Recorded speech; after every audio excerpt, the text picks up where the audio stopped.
Hello friends, कैसे हैं आप? एक बार फिर से आपका स्वागत है आपके अपने यूट्यूब चैनल पीएचपी सीखो पे। फ्रेंड्स, हमने इसके पहले जावास्क्रिप्ट की सीरीज़ भी बनाई थी, जिसमें हमने सारी चीज़ें जावास्क्रिप्ट के बारे में देखी थी, फ्रॉम बेसिक टू बेसिक्स हमने स्टार्ट किया था उसमें।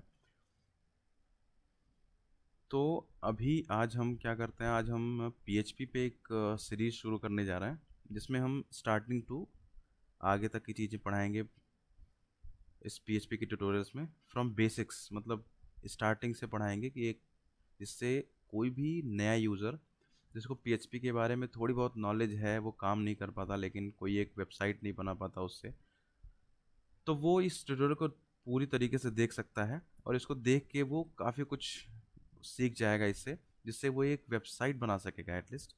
और सबसे लास्ट में हम एक छोटा सा वेबसाइट बनाएंगे भी इसकी सहायता से, वेब ऐप बनाएंगे बेसिकली स्मॉल। तो फ्रेंड्स, चलिए इस सीरीज़ में देखते हैं कि हम क्या क्या पढ़ेंगे बेसिकली। तो सबसे पहले जो हम पढ़ेंगे इस सीरीज़ में, सबसे पहला जो सीन होगा वो हमारा होगा पीएचपी क्या है और क्यों यूज़ होती है, means what is PHP, what is PHP, और ये क्या काम करता है पीएचपी। इसके बाद हम मतलब पीएचपी का एक तरह से इंट्रोडक्शन लिख सकते हैं हम। चलिए हम लिखते हैं इसको पीएचपी इंट्रोडक्शन, या क्यों यूज़ की गई पीएचपी बेसिकली। पीएचपी के इंट्रोडक्शन के बाद जो नेक्स्ट थिंग आता है वो आता है हम डेटा को प्रिंट कैसे करेंगे, यानी कि आप लिख सकते हो सिंटैक्स के बारे में पीएचपी के।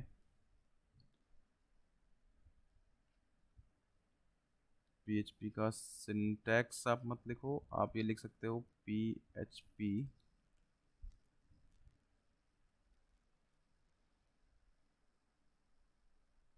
वेरिएबल्स, यानी कि हम इसके बाद पढ़ेंगे पीएचपी के वेरिएबल्स के बारे में। PHP variables,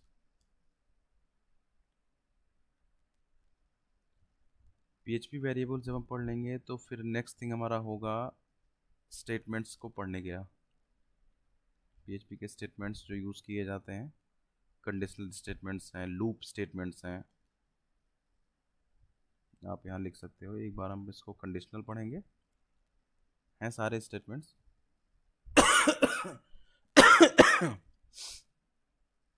sorry. इसके बाद हम पढ़ेंगे इसके लूप स्टेटमेंट, लूपिंग स्टेटमेंट जो होते हैं उनके बारे में।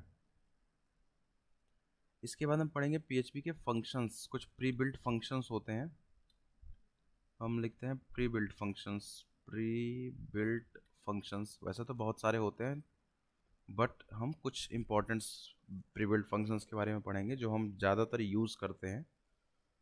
इसके बाद जो पढ़ेंगे हम पीएचपी के कस्टम फंक्शंस के बारे में, क्योंकि प्री बिल्ट फंक्शंस का तो एक सिंगल काम होता है, बट कस्टम फंक्शंस हम अपनी अनुसार, अपने यूज़ के अनुसार बना सकते हैं। तो पीएचपी कस्टम फंक्शंस के बारे में पढ़ेंगे।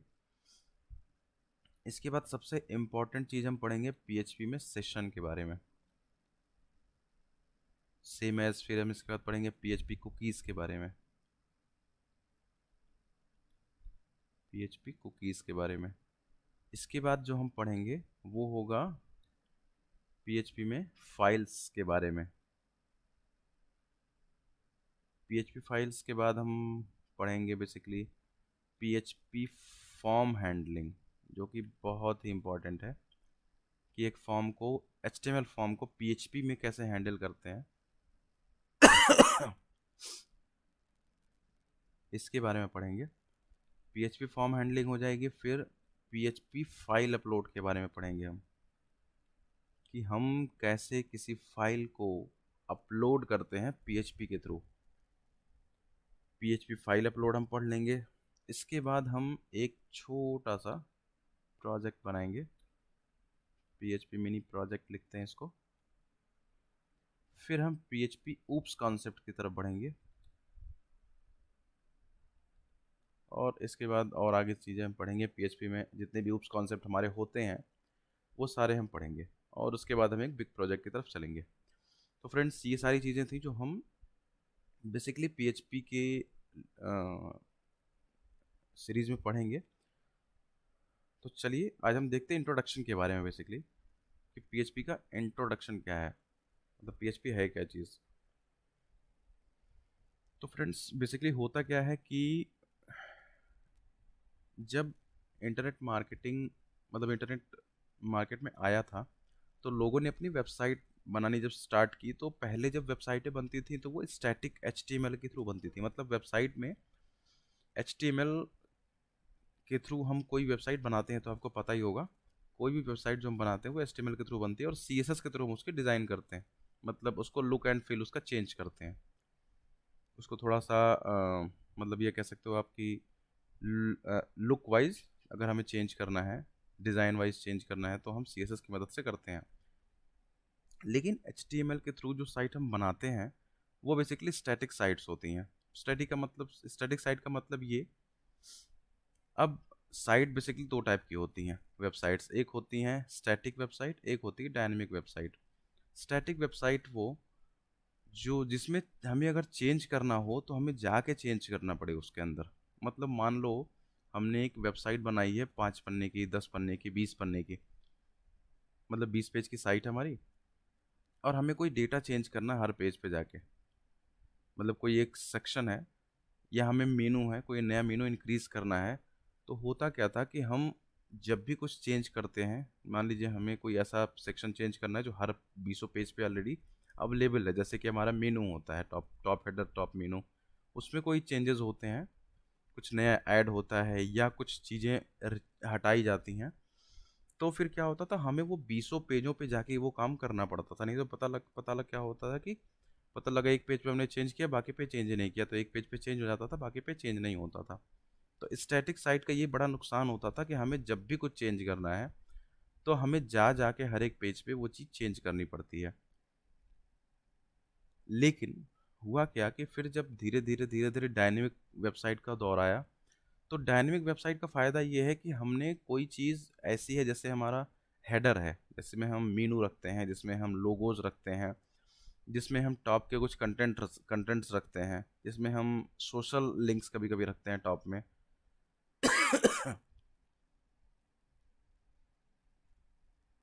तो डायनेमिक वेबसाइट का फ़ायदा ये है कि जो हमें चेंज करने वाली चीज़ें हैं वो हमने उठा के एक सिंगल पेज पे रख दी, और जो ऐसी चीज़ें हैं जो हर पेज पे बदलनी है वो हमने एक अलग पेज पे रख दी।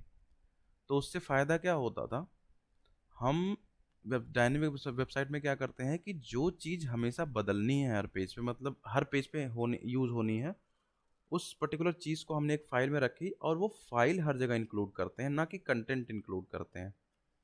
मतलब हमने वो फ़ाइल उठा के इंक्लूड कर दी। तो उससे होता क्या है कि जब किसी फ़ाइल को डायनेमिक वेबसाइट में इंक्लूड करते हैं तो कंटेंट उसका वहाँ दिखता ज़रूर है, लेकिन रहता वो उसी डायनेमिक फ़ाइल में है जहाँ पे हम उसको रखते हैं। तो होता क्या है, मान लो किसी मीनू में, किसी हेडर में कोई लोगो हमें बदलना हुआ, तो हम जाके एक फ़ाइल में चेंज करते हैं तो वो अपने आप सारे पेजेस पे अपडेट हो जाएगा, क्योंकि हमने हर पेज पे फाइल इंक्लूड कर रखी है, कंटेंट इंक्लूड नहीं कर रखा। तो इसलिए ये फ़ायदा में होता था कि डायनेमिक वेबसाइट्स में हम ये काम करते थे। अब डायनेमिक वेबसाइट जो होती है फ्रेंड्स, उसमें डेटा जो होते हैं वो डायनेमिकली मैनेज किए जाते हैं। तो अब डायनेमिक वेबसाइट जो थिंग्स होती है उसमें ऐसा है कि उसके लिए सर्वर साइड का काम ज़्यादा होता है बेसिकली। मतलब दो तरह की चीज़ें होती हैं, एक हमारा फ्रंट एंड होता है, एक हमारा बैक एंड होता है। फ्रंट एंड का मतलब वो चीज़ जो हमें यूज़र को दिखाना है वो होता है फ्रंट एंड। जैसे कि तो फ्रेंड्स मैंने आपको अभी बताया कि दो चीज़ें होती, पहली चीज़ तो होती है वेबसाइट जो होती है वो हमारी टू टाइप्स होती है, एक होती है स्टैटिक वेबसाइट, एक होती है डायनेमिक वेबसाइट। मैंने आपको बताया कि जो स्टैटिक वेबसाइट होती है उसमें आप HTML का, CSS का, जावास्क्रिप्ट का यूज़ करते हो, ठीक है। और भी चीज़ें यूज़ होती हैं, मतलब ये मेन बेसिक चीज़ें हैं जो यूज़ होती ही हैं उसके अंदर किसी भी स्टैटिक वेबसाइट में। और जब हम बात करते हैं डायनेमिक वेबसाइट की, तो यहाँ पे जो यूज़ होती हैं वो लैंग्वेजेस यूज़ होती हैं। हालांकि HTML CSS और जावास्क्रिप्ट भी लैंग्वेजेस हैं, लेकिन ये बुक क्या कही जाती हैं, इसको हम बोलते हैं, अगर मैं कहूँ तो इसको बोलते हैं फ्रंट एंड। ठीक है, ये फ्रंट एंड लैंग्वेजेस हैं। HTML भी फ्रंट एंड की लैंग्वेज है, CSS भी है, जावास्क्रिप्ट भी है।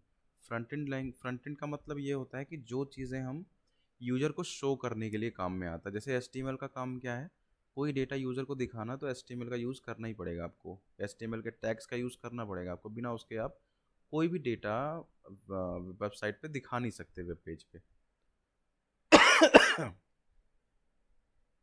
इसी तरह CSS का यूज़ क्या है, कोई भी डेटा अगर आपको लुक एंड फील उसका चेंज करना है, जैसे मैंने मान लीजिए मुझे इमेज लगानी है, या सपोज करिए मुझे एक पैराग्राफ लिखना है, या मुझे एक कलर्ड डिव बनानी है, तो इन सब चीज़ों के लिए हम CSS का यूज़ करते हैं। जावास्क्रिप्ट का यूज़ मैंने आपको बताया भी है पहले भी, कि जावास्क्रिप्ट क्या करता है, ये जो HTML वेब, जो आपके कंटेंट वेब पेज में दिख रहे हैं, उन पे इंटरेक्टिविटी के काम में आता है। इंटरेक्टिविटी का मतलब कि आपको कोई चीज़ ऐसी है जो किसी के क्लिक पे करनी है, लाइक आपको मान लो सपोज करो कि आपको अ, किसी भी फॉर्म के बटन पे क्लिक करना है और ये पता लगाना है कि वो फॉर्म में डेटा भरा है कि नहीं। अगर डेटा नहीं फिल है तो यूज़र को मैसेज दिखाना है आपको कि आप पहले इस डेटा को फिल करो, तभी आप इस फॉर्म को सबमिट कर पाओगे। तो वो काम आपको जावास्क्रिप्ट से करना है। या मान लीजिए आपको कहीं किसी लिंक पे क्लिक करना है और उसके क्लिक पे आपको डिव दिखानी है कोई, या कोई मैसेज दिखाना है, तो वो काम इंटरेक्टिविटी का वो काम आप जावास्क्रिप्ट के थ्रू करते हो, लेकिन वो होता है फ्रंट एंड के स्तर पे ही। और दूसरा होता है बैकएंड। बैकएंड में जो चीज़ें हैं उसमें आपकी अलग लैंग्वेज आती है। अब बैकएंड में बहुत सारी लैंग्वेज हम यूज़ में लेते हैं अपने, मतलब आप पढ़ना चाहते हैं तो पढ़ सकते हैं। जैसे कि PHP है, जैसे कि बैकएंड की एक लैंग्वेज है,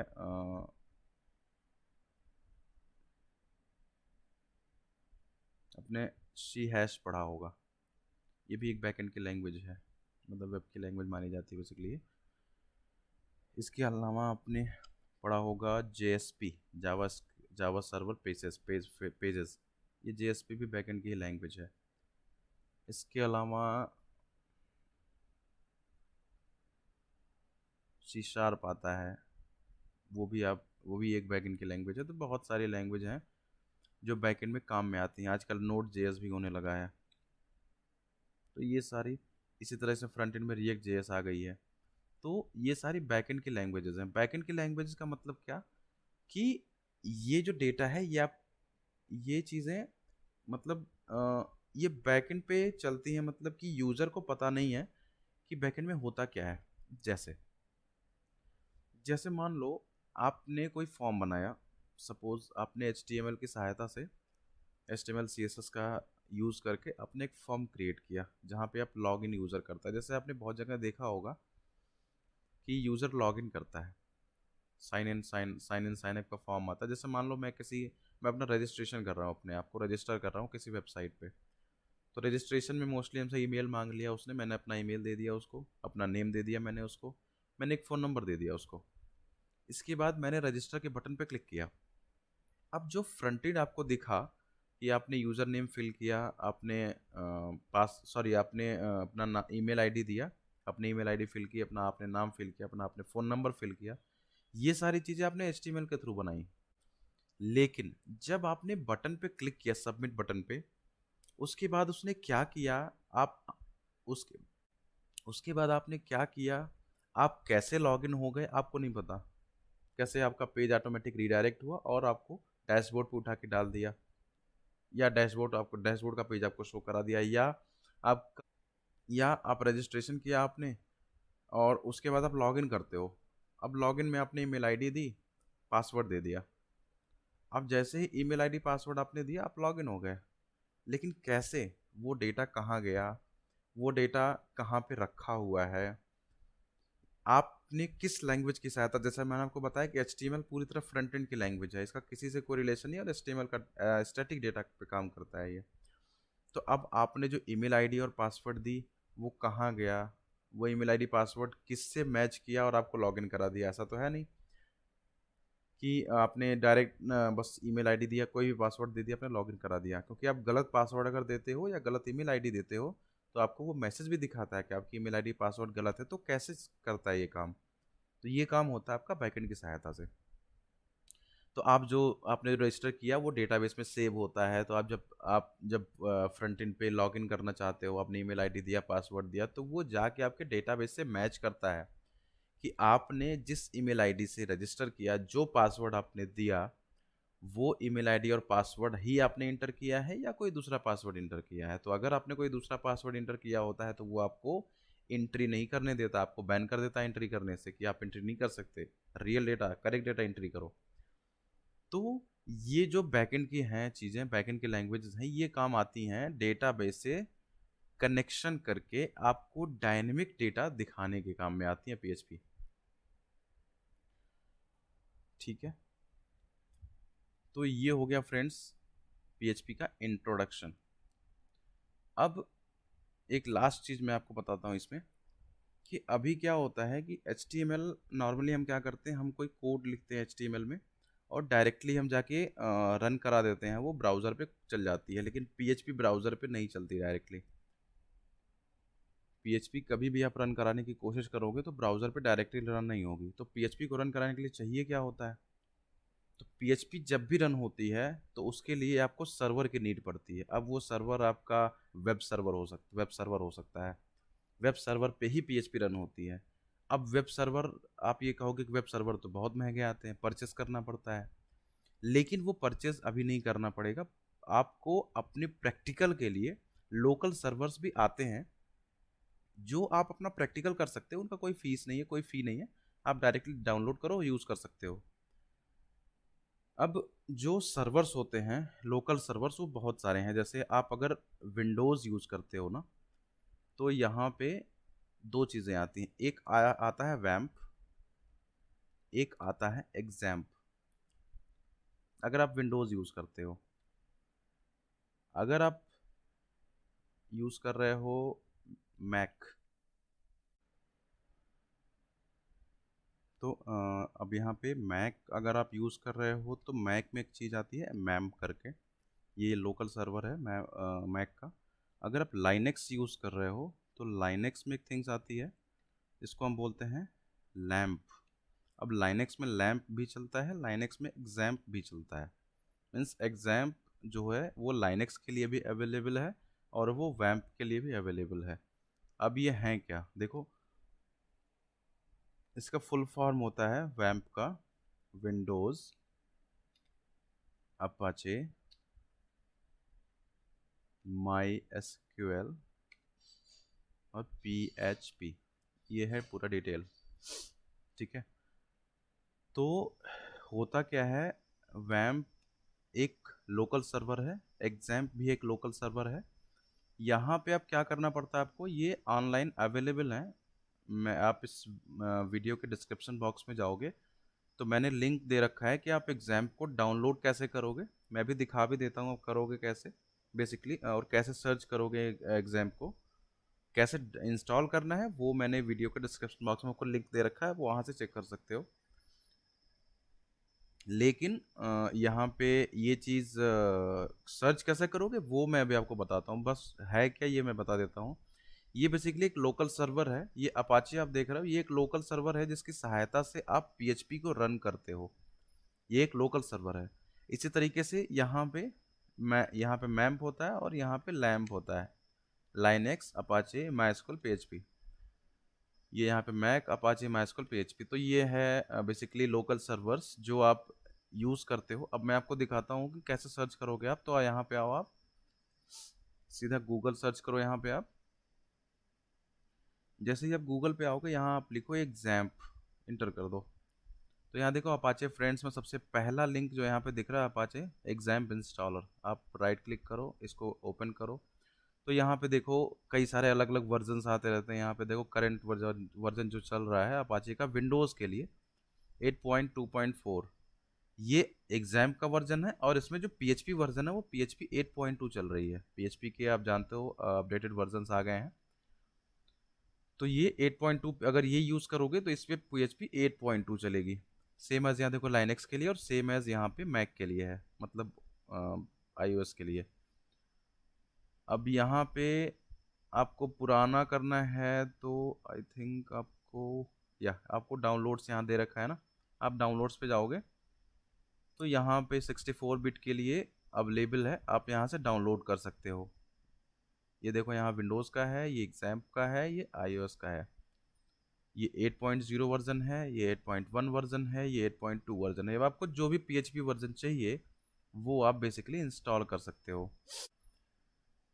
जैसे आप इसको क्लिक करोगे ये डाउनलोड होगा। डाउनलोड होने के बाद का प्रोसेस आपको मैंने वीडियो के डिस्क्रिप्शन बॉक्स में लिख रखा है कि जब डाउनलोड हो जाता है तो आप कैसे उसको इंस्टॉल करोगे। तो मैं लिंक दे दूंगा आपको, तो आप वहाँ से इस चीज़ को इंस्टॉल कर सकते हो बेसिकली। ठीक है। अब जैसे आप इंस्टॉल कर लोगे, इंस्टॉलेशन करने के बाद आप जब ओपन करोगे ना तो आपको कुछ इस तरीके से दिखेगा। ये मेरा पुराना वर्जन है क्योंकि मैंने काफ़ी दिन पहले इंस्टॉल कर रखा है। तो ये आपका एग्जाम इस तरीके से ओपन होगा। अब यहाँ देखो, एक यहाँ लिखा है अपाचे, इसके सामने लिखा है स्टार्ट। एक लिखा है माई एसक्यूएल, इसके सामने लिखा है स्टार्ट। बाकी आप छोड़ सकते हो, बाकी की नीड नहीं है, हमें खाली इन्हीं दोनों चीज़ की नीड है, एक अपाचे की, माई एसक्यूएल की। लेकिन अभी के लिए हम केवल अपाचे को स्टार्ट करेंगे। आप जब अपाचे को स्टार्ट करोगे ना तो कोई भी प्रोग्राम लिख के आप रन करा सकते हो पीएचपी में। समझ में आया? आप जब अपाचे यहाँ से यहाँ क्लिक किया आपने स्टार्ट पे, यहाँ दिख रहा है एक यहाँ पे आईडी मिल गई, पीआईडी आपको, और यहाँ पे किस पोर्ट पे रन करता है, ये 80 पोर्ट है या 443 पोर्ट है। बेसिकली 80 नंबर पोर्ट पे ही रन करता है बाय डिफ़ॉल्ट। अब जैसे ये रन होगा तो आप कैसे अब अपना फाइल दिखाओ, कैसे आपको पता कि ये इंस्टॉल हो चुका है। तो आपको क्या करना होगा, आप यहाँ पे आओगे, बस आपको लिखना है तो यहाँ पे खुल जाएगा ये। अगर ये ओपन हो गया मतलब आपका एग्जाम इंस्टॉल हो गया। ठीक है। तो फ्रेंड्स ये था डिटेल्स कि कैसे पीएचपी है क्या, और पीएचपी काम क्या करती है, पीएचपी को हम रन कैसे कराएंगे, और एग्जाम को इंस्टॉल कैसे करेंगे। ये सारी चीज़ें मैंने आपको बताई। फ्रेंड्स नेक्स्ट जो टॉपिक है वो हमारा है पीएचपी वेरिएबल्स, उसके बारे में हम कल देखेंगे नेक्स्ट अगले दिन पे। तो तब तक के लिए बाय बाय। ये आपको सीरीज़ कैसी, ये आपको आज का ट्यूटोरियल कैसा लगा ये मुझे कमेंट बॉक्स में लिख के ज़रूर बताइएगा। फ्रेंड्स ये वीडियो बनाने में बहुत मेहनत लगती है, तो हमें सपोर्ट करिए। इस चैनल को सब्सक्राइब जरूर कीजिए, और हमारा बेल नोटिफिकेशन भी ज़रूर प्रेस कीजिए, जिससे जितने भी वीडियोस हम टाइम टू टाइम आपको अपडेट करते रहेंगे उनके बारे में आपको अपडेट मिलता रहेगा। तो मिलते हैं अगली सीरीज़ में, तब तक के लिए बाय बाय।